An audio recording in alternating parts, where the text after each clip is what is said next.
Today I'm going to change the oil on my rear mount turbo V8 S10 and my little brother's go-kart. Gonna have to put some boards down because my assassin bar is set too close to the ground for me to get up and over that ledge of concrete.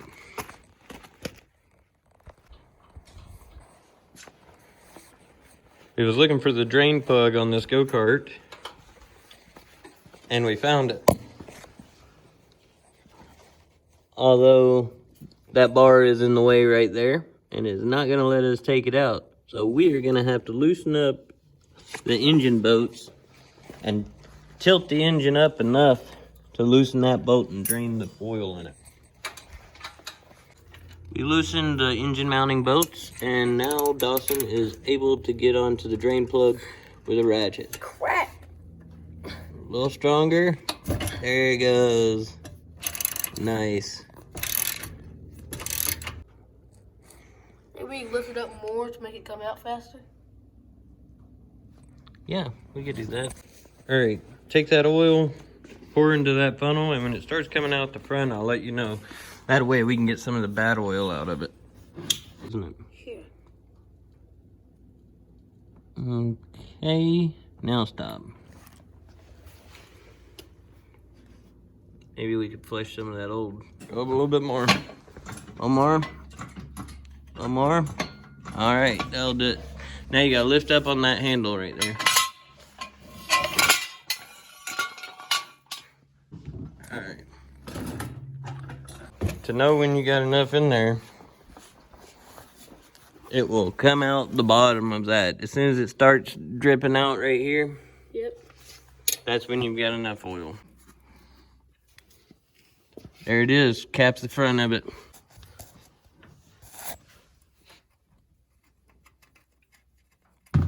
And put your other cap on the back. Righty tighty, lefty loosey.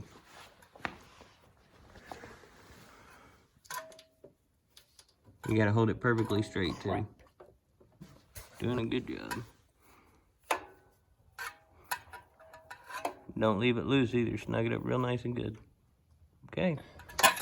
You have successfully completed your first oil change. Set this thing outside so any of that oil don't run off on the floor. Look at that mess we already got. Yep. Lay some of them paper towels down on it.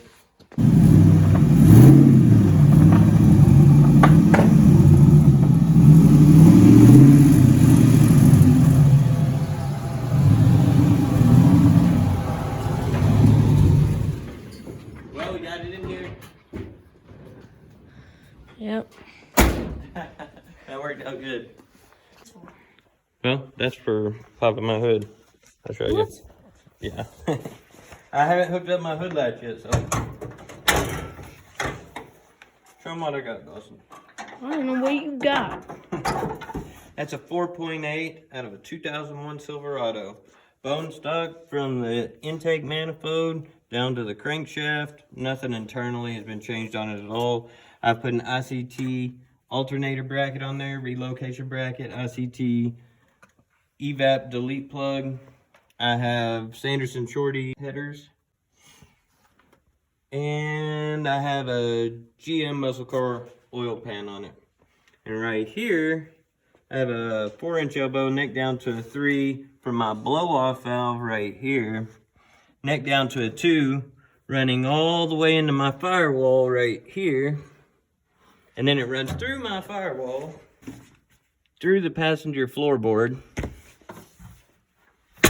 Then it runs underneath the truck and it goes back to my turbo, which is right here. On a rear mount turbo setup or a remote turbo setup, some people call them different things. There is 2 ways that you can supply oil to it. One is feeding it off of the engine, sending it to the turbo, and returning it back to the engine. That's how I have mine set up right now. Some of them have standalone oil systems that supply all the oil to the turbo without having to take any away from the engine. That's how I had my truck set up initially, but I was having issues with it and I ended up just switching back to the engine supplied oil out of ease and simplicity. when you're changing the oil on your engine and your turbo oil is supplied from your engine, there's some things that you want to take in consideration while changing the engine oil, because if you drain all of the engine oil out of there, put your filter on, plug it and fill it up with new oil, well, the rest of your turbo system still has old oil in it. So what I'm going to do is drain my engine oil like regular, take my oil filter off, put my oil filter back on, put my drain plug back in, go to my turbo oil reservoir, which gravity feeds from my turbo into this tank underneath of my truck. I will drain that tank, put the cap back on it, and fill up the system with oil, fresh oil, and I will take the engine oil return line off.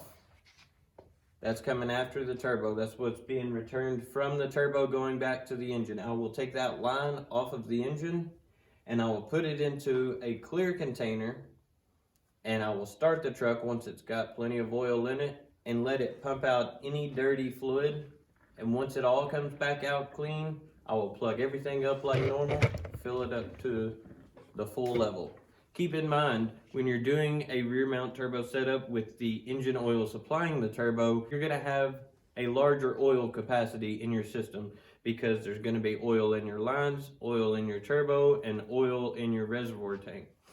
So first thing we're gonna do is get the truck jacked up. The jack can't even fit under it.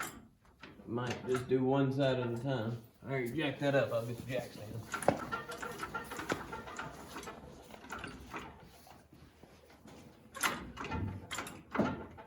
Oh my gosh. Come on. Okay. Ease it down right there.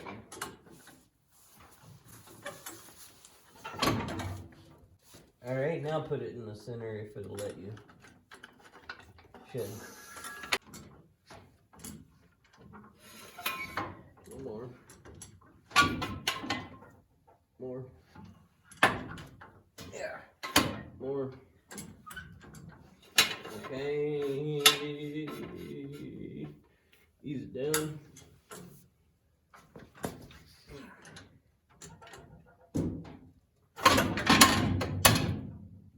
My entire life I've hated going under trucks and cars.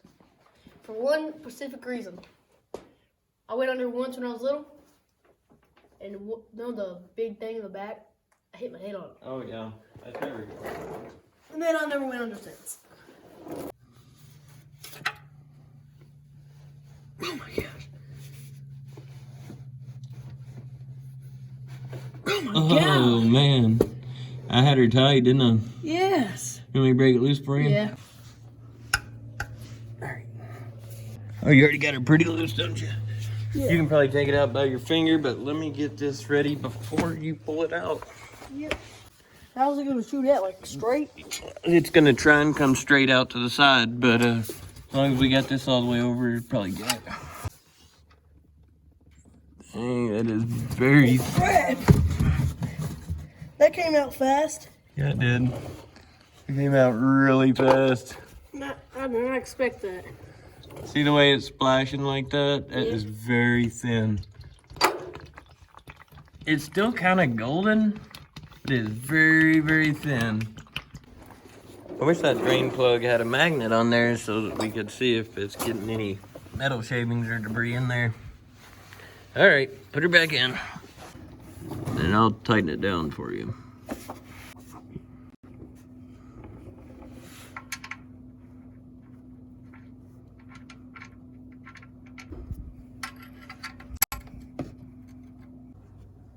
Now we need to take the oil filter off. You just pull it off, you don't screw it off? I do screw it off. Oh. But I was trying to unscrew it right now. Alright, there we go. Alright, now I'm gonna get it with my belt.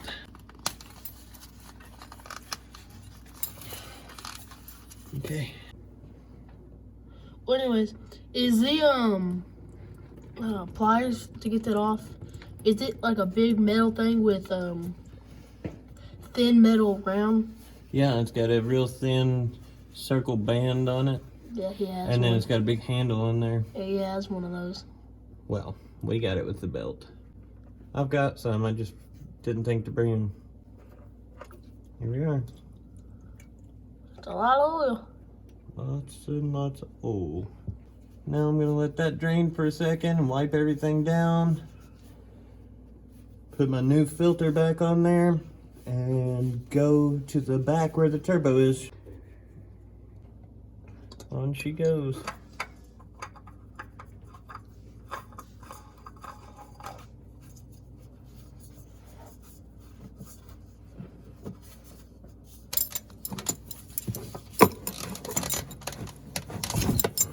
Okay, it's tight. Rock stuck in the traction bar? Yep. And I can't get it out.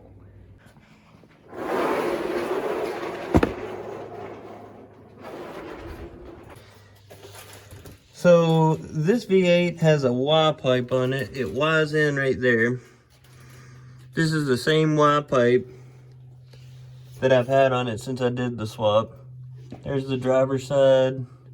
Goes up over the cross member, turns, meets into the passenger side right there.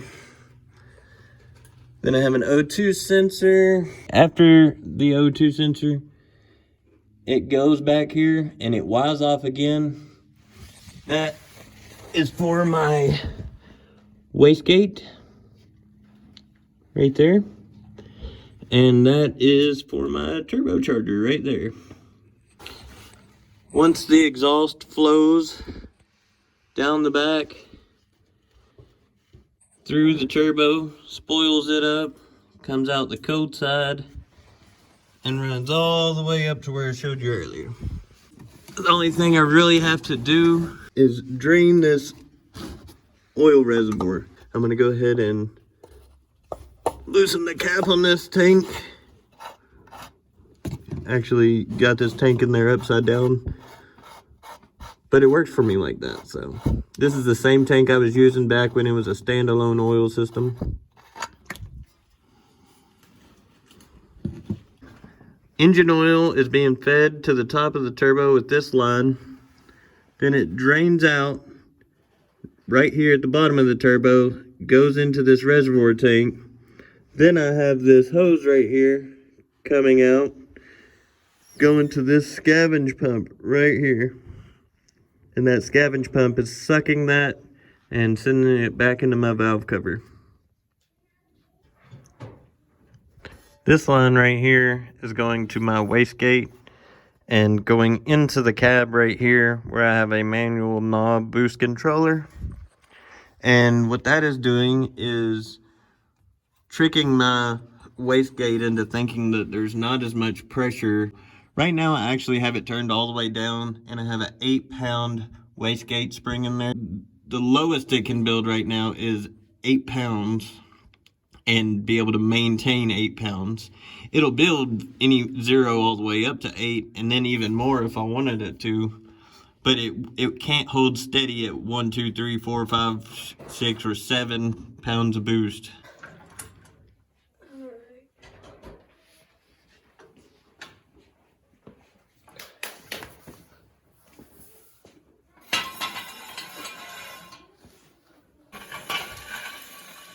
Alright, now let it down easy so don't bust that oil pan.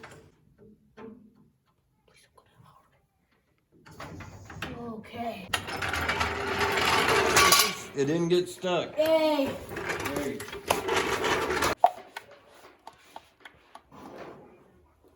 This looks like syrup. Yeah, it does, don't it? I want to eat it. This line right here, going into my valve cover, is connected to the other side of the pump that is on my frame rail. And that pump is pulling out of my oil reservoir back there and returning it back into my valve cover. So it's constantly circulating through the turbo. I am going to take this line off of there. Then we are going to connect this line into a clean bottle or a clean jug. And that way we can find out if we got all the old oil out once it starts coming out clean. The Figucci righty tighty. I don't want to lose it. Got our jug. Got our oil return line. It is gonna go in there. We're gonna start the truck up. Yay! Got your fingers and toes clear? Yeah. I gotta turn my switch back on.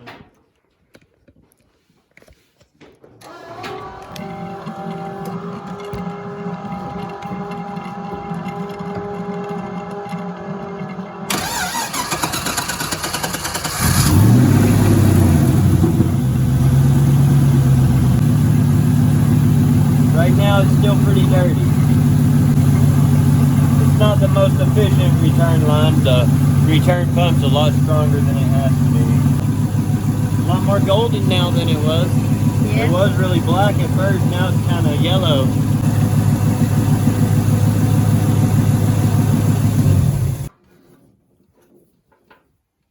Where'd you have that screwdriver? Never mind.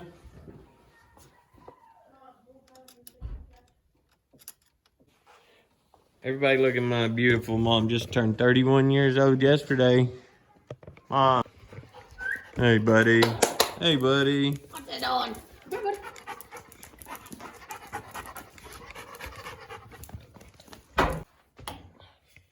And you cut that way down low. Actually, we don't even have to cut that because it comes out so slow that we have to have the whole lid off to get it out of there. It's like liquid spider webs.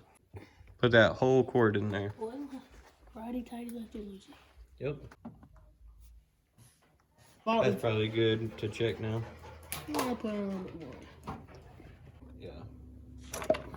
There you are. Now let's see what she's reading. On it. She's full. Yay! We done it. High five for the camera. That was weak, Dawson. Yeah, I know. That was weak. All right, I'll take it.